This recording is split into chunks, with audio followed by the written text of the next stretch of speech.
This conversation is built around the relationship between two brothers, Jacob and his brother Esau. The subject of this conversation is, I have enough. I have enough. Now, when we normally talk about Jacob and Esau, we talk a lot about Jacob. We discuss Jacob's whole plight. And we don't really give Esau his just due. We know that he threatened Jacob because Jacob stole his birthright and he stole his blessing. But Esau has a lot that he can teach us, that he is teaching us if we read carefully and listen to what he's saying to us. So let's take some time for a moment and let's just kind of digress as we kind of unpack the blessing that Esau reveals unto us. Let me ask you this question to start off. Are you feeding the feud, F-U-E-D, in your family? Because there's always a good feud going on in every family. We just can't miss it. It's always someone that Satan picks on to keep the family feud alive. Just ask Judas. Is it possible that you are the fuel, F-U-E-L, that ignites not the feud, but ignites forgiveness in the midst of your family feuding? You see, it's easy to feast off the fumes of any feud that's birthed out of fussing and fighting between the fool in you and the fool and someone else. I'm going to get deep with you. Just stay with me. So when you see feuding going on in your family, those are warnings. Yeah, those are alerts, if you will. That's informing you that a famine is coming. And if you don't have faith and if you don't have favor to stop the feuding and start refueling, if you will, then it's possible that, guess what? You be that fool without provision during the season of your famine. We always get warnings. We're just not listening. I pray that you're listening. We can take a bad situation in life and use it to fuel, F-U-E-L, to build upon and to achieve greatness in our life. That's what we can do. Or we can take that same bad situation and use it to feud, F-U-E-D, with others and remain broken, remain hurt, remain depressed, remain bitter.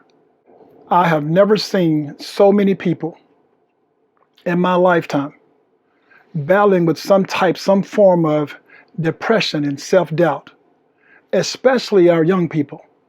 I mean, every time you turn on the TV, every time you turn on the radio, every time you look at social media, someone is having a coming out about their struggles with depression.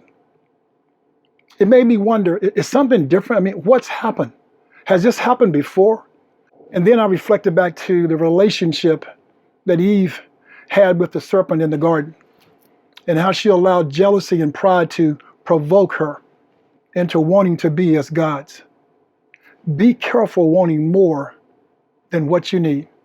Eve had enough. Pride and jealousy makes you focus on more of your lack than your blessing.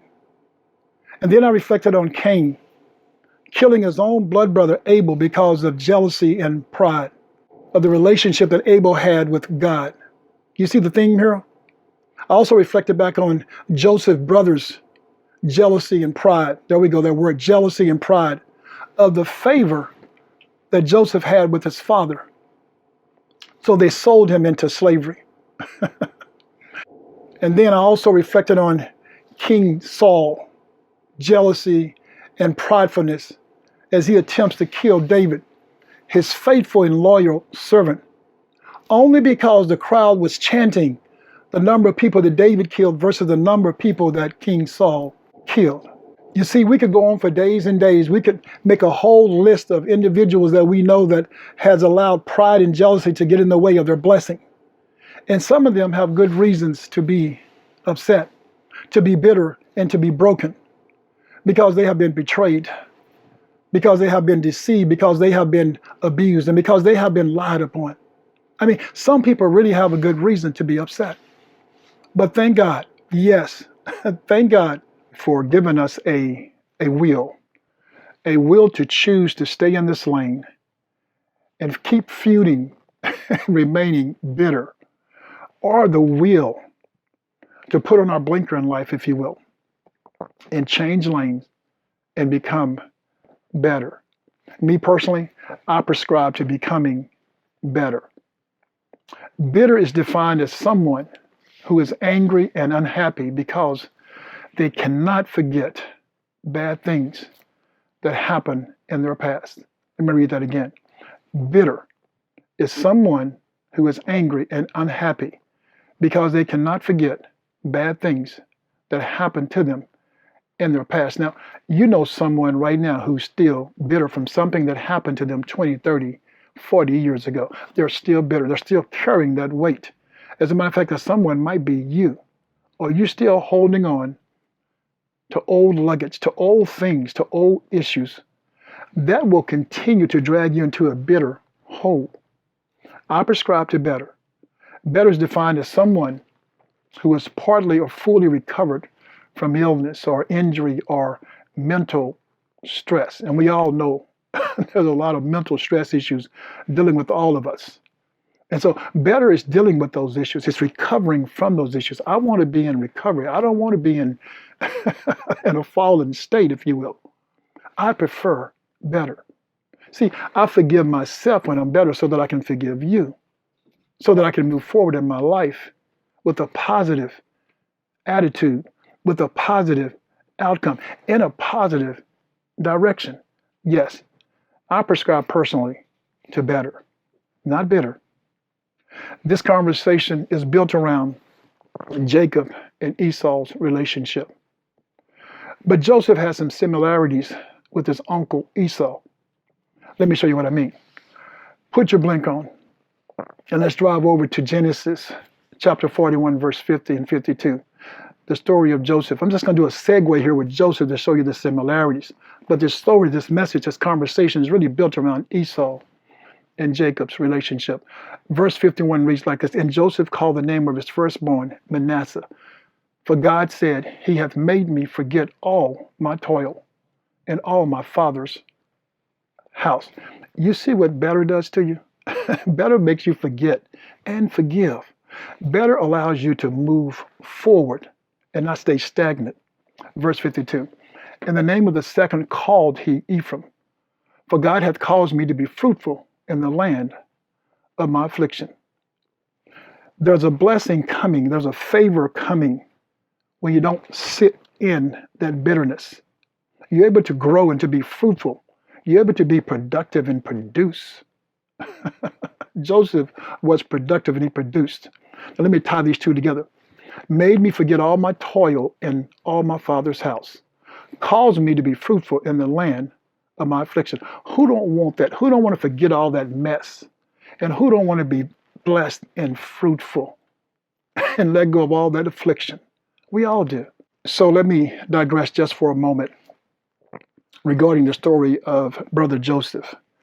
We know that Joseph was his father's favorite son, and his brothers hated him for it. And so they come up with a plan to sell him into slavery. Everywhere Joseph went, Joseph found favor. Even in slavery, Joseph found favor. Even in prison, Joseph found favor. And then he's brought to what we call the big house. He's brought to Pharaoh's house because he can interpret dreams. And so he gets favor with Pharaoh. Pharaoh puts him in second of command, only to himself. Joseph is running Egypt. Here you go, a Hebrew boy who was a slave coming into the palace, and now he becomes the provisionary for Pharaoh, second only under him. What a blessing. You see, the hand of God was on Joseph because Joseph didn't give himself to bitter. He gave himself to better. Joseph didn't go into Egypt being stagnant and woe is me kind of complex. No, Joseph didn't do that. Joseph seen how to grow, how to mature, how to be productive. You see, if you don't become stagnant in life, God can use you. But he can't use you sitting and waiting. I'm just sitting and waiting. No, no, no, no, no. He wants you to wait on certain things, but he don't want you to sit on nothing. God wants you to move. God wants your hands active so he can bless your hands. Why are you sitting on the sideline, being bitter for what happened to you? Because you don't have enough sense to let it happen through you. Joseph allowed it to happen through him. We're told that there was a famine in the land, and Joseph's brothers had to come to Egypt to get provisions, to get substance, to get supplies. They didn't know who Joseph was because he was such a strange looking person. You know, he was all fixed up like the Egyptians are. So they didn't recognize Joseph, but Joseph recognized them. And so he toyed with them for a season. Go bring your youngest brother. Go bring your father. How many brothers do you have? Are you guys spies? He just kept messing with them, messing with them. It's a situation to where you love someone so much and you're bursting inside, but you can't tell them who you are because you want to play with them for a moment. And it's just intriguing you because they did hurt you. They hurt you. They sold you into slavery, but you're not really holding it against them because you're just so happy. You're just so happy to see them because you didn't know if they were still alive themselves. Joseph is anxious and he's intrigued. And we're told in verse 45, he finally lets it out of the bag. He tells them who he is. He couldn't hold it any longer. He couldn't keep it to himself. It was so good he couldn't keep it to himself. Joseph tells them who he is. And then we're told in Genesis 45:5, Joseph says, now therefore be not grieved because his brothers feel bad. They feel bad. Come on, you'd feel bad. He's still alive and you sold him. You just knew he was a goner. He tells them, be not grieved nor angry with yourselves that you sold me hither. For God did send me before you to preserve life. And God sent me before you to preserve you a posterity in the earth and to save your lives by great deliverance. You see, Joseph tapped in to the favor of God, but he also tapped into the revelation of God. Joseph said, he sent me here. God sent me. You guys thought what you were doing, that you were moving up on my life. But no, it was always God moving up on my life. Joseph is such a forgiver. He took his brothers, what I call, out of the hot seat. He took them off the hot seat. Yes, he forgave them in that moment. In that very moment, he forgave them. Now, he had forgiven them years ago, but they weren't around to receive it. But he's forgiven them openly so that they can understand that he's moved forward and not backwards. I pray that you can do the same. So if you will, drive over with me to Genesis chapter 33, verse 9, as we discuss the story of these two twin brothers, Esau and Jacob. It's a story, I pray, that when this message is over, you understand it's best to be better than to be bitter. It's best to be the fuel and not the feud within your family circle. Genesis chapter 33, verse 9, and this really is the only verse for this particular message. It's just this one verse. And Esau said, I have enough. That's the message. I have enough, my brother. Keep that thou hast unto thyself. Now, we know the story about Jacob and Esau. We all know the story that Rebekah, Jacob and Esau's mother, she deceives her husband Isaac with her son Jacob to steal the birthright and also the blessing of Esau. Now, God has informed her, he's promised her that the elder son shall serve the younger.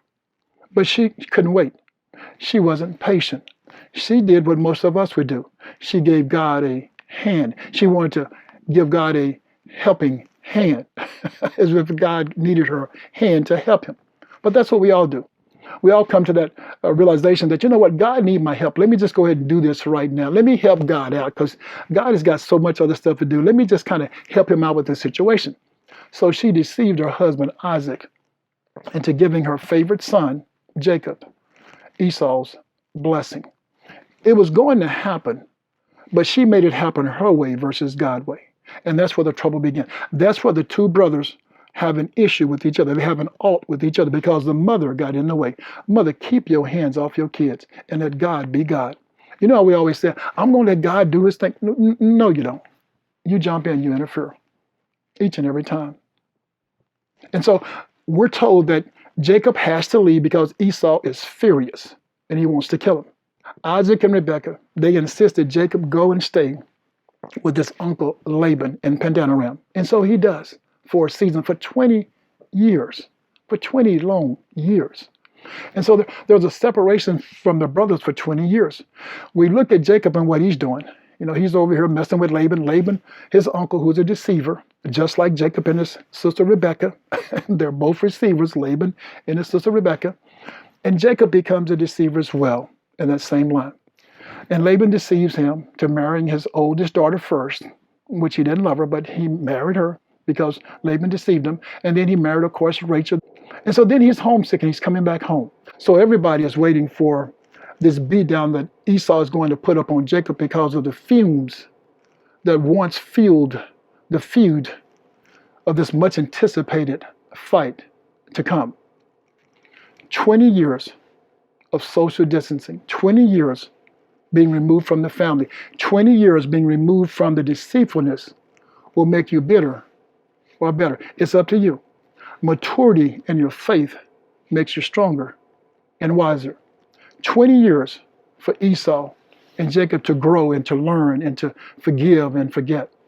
20 years for Joseph and his brothers to grow and to learn and forgive and forget.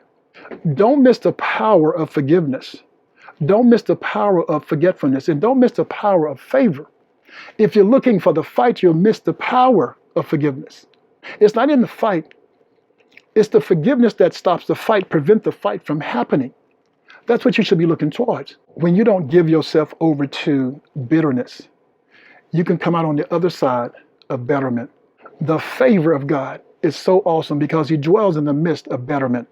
Yes, and he doesn't dwell in the midst of bitterment. That's just you. That's you alone.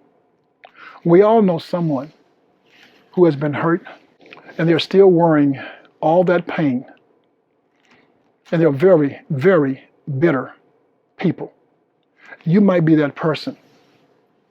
Take off that vest of bitterness and put on the vest of betterment. Yes, you look better in this new vest of betterment. That vest that you had on of bitterness, that vest was outdated years ago. Let me ask you this question. Who are you feuding with in your family that to this day you refuse to forgive them? You refuse to. You tell everyone that you're okay, that you're fine. But you're still hurting. You're still in pain.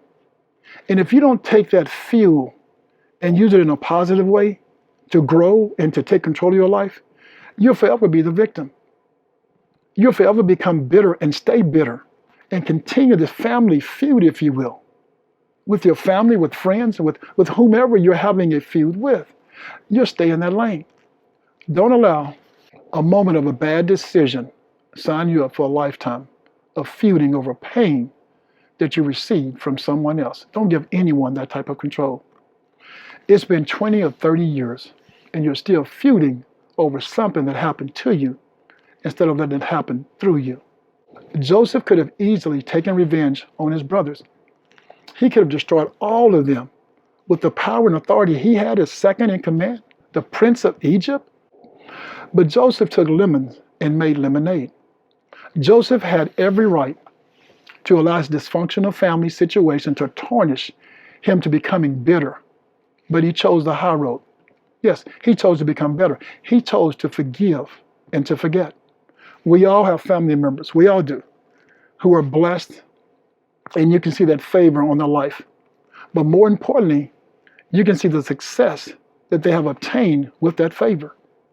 They didn't take favor for granted. They applied themselves and didn't fuss and feud and deal with small issues. No. They didn't give themselves to small conversations. No. They didn't give themselves to small confrontations. And they surely didn't give themselves to small-minded people. They stepped above all that. They became bigger than that. Rebekah was impatient and couldn't wait for God's promise to come to fruition. That her elder son would serve the younger son. Yeah, her favorite son. He would be the blessed son. But she couldn't. We see to this day brothers and sisters, siblings, feuding over their mother's foolish mistakes. Yes, I said it. Over some of their mother's foolish mistakes. God had a plan, but Rebecca, she liked her plan better. Isn't that something? You like your plan better than God's plan for your life. Who are you? You got to be kidding me. Esau sold his birthrights to Jacob because later in life, he would have to sell out to Jacob as the rightful heir, as the rightful blessed one of the family. God said it, and so it is, what he said. It was going to come to pass, but Rebecca wanted to put her hands in it and rush it. Sometimes it's not the eldest child, and sometimes it's not the wealthiest child, and sometimes it's not the most educated child that has favor with the Lord. You see, sometimes it's that individual who's cleaning the toilets up at your company. And sometimes it's that individual who works 2 shifts and then they get off and still go and work and serve and volunteer for the homeless shelter. And sometimes it's that individual who's up for promotion after promotion after promotion, but never gets it and never complains. It's that individual who has favor with God. It's sometimes that individual who's right there and you don't see them. You're walking, you're talking all around them, that has the favor for your family. Rejoice with them that rejoice, we're told. Be happy with them who are happy, we're told. Be blessed and be a blessing to those who are being blessed. Favor will show up and show out. But you've got to be a partaker of this favor. You just can't be upset because someone has favor and you don't. Do you pay tribute to people in your family who's accomplished some great things? Or are you the one who keeps feuding the family because you're disappointed that it's not you? Who are you? How did you get so bitter? What was it? Who was he? Who was she? What did they say? What did they do? How did they get control of your life? How did you allow Satan to put his hand into your cookie jar? How did you allow yourself to be on Satan's agenda? Because that's what's happening. If you're not lining up with God, you're lining up with Satan. You see, I don't have to always spend time in your presence. And I don't have to always agree with you. But I have to forgive and respect you. Esau and Jacob both had a million reasons to hate their brothers and to be bitter at the world for betraying them. I mean, they had a million reasons. Joseph could have allowed himself to become broken and bitter. And he could have sought revenge, not just on his brothers, but on everyone that he met in life. But see, that's what happens. Yeah, when someone hurts you, oh no, you want to pay everybody back. You see, broken people, they have no regard to who they hurt. Not on their journey. They just want everyone to feel that same pain they feel. So they become the giver of great pain. They pile up all that bitterness and hide it behind laughters and smiles and nice innuendos and presents and gifts. They are givers in a certain way. But when the time is right, they unload a bucket of their reality on anyone and everyone around them. Some people would say that they've snapped. Their pain have no respect a person. You know how it is. When we have a grudge against someone and everyone thinks that everything is cool and we're all moving forward, we've all kind of gotten past it, that's when you strike. Yeah, that's when you strike out with your full force. Even though these are not the people who hurt you, hey, guess what? I told you, emotionally, you'll take advantage of anyone. Yeah, because guess what? Pain doesn't care who pain hurts. This is a moment for you to feel good. And so even though these are not the individuals who hurt you, you want to hurt them. Because it just feels good for you to hurt someone, for someone to feel just the way you feel. Esau, meeting his brother for the first time in over 20 years. Esau had the right to be bitter, if you will. After having his birthright stolen from him, after being betrayed, after having his blessing stolen from him, if anyone should be bitter and broken, it should be brother Esau. It's one thing for your brother, your sibling, to betray you and to deceive you. We call that as normal because we expect some of that sibling rivalry to come forward to a certain point. But the worst kind of deceit is when your mother, the woman who gave you birth, deceives you. And then she pours more salt into the wound by letting you know that she loves her other son more than she loves you. Now, that's a major hurt. That's a major pain for a child to have to deal with.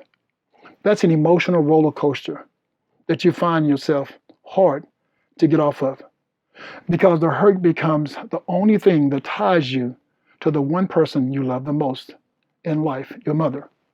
But now it's hurt that ties you to her more than your love for her. Esau was hurt so bad that he wanted to kill his brother for being loved by his mother more than she loved him. But somehow, when we see Esau 20 years later, he doesn't display that hurt or that hate. He does something totally out of the box. He does something that catches all of us, all the readers. He catches his brother Jacob. He catches the people. He catches all of us off guard. He does something that I don't know if any of us could do it. Instead of fuming after his brother Jacob, instead of feuding after all those years, instead of wanting to fight with his brother, Esau uses that deceit. He uses that disappointment. He uses all that pain and anger. And instead of becoming bitter, guess what? He uses all that pain for fuel, F-U-E-L, to be better than those who betrayed him. Esau takes the upper hand. He had the fortitude to forgive all of them, the faith to forgive. So when we see Esau, we see him running to his brother. Now keep in mind, Jacob has sent him all of this livestock, all of this stuff, trying to squash the feud. But when we see Esau, we see him running to his brother, towards his brother, Jacob, to embrace him out of love and forgiveness. Jesus, do you embrace your enemy? Do you embrace those who have hurt you? Do you ever just say you love them? Do you ever just get past it? Esau got past it. Esau is a great example. Joseph is a great example. Both of them, they both have the right to be bitter, but they do something, what I call out of the box. They do something what only Jesus Christ has done and could do. They did it for mankind. They did it for their family. They forgave and forgot. That's what they did. They became better and not bitter. They allowed betterment to fill them up and push out all the bitterness out of their lives. We have a choice. We can either feed our bitterment or our betterment. Which one are you feeding? I choose better. What about you? Choosing better brought them both wealth.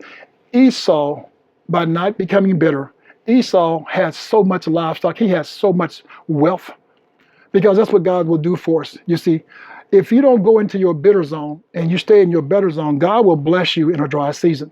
He will bless you in a famine season. He will bless you in the midst of betrayal and deceit. That's what this message is telling us.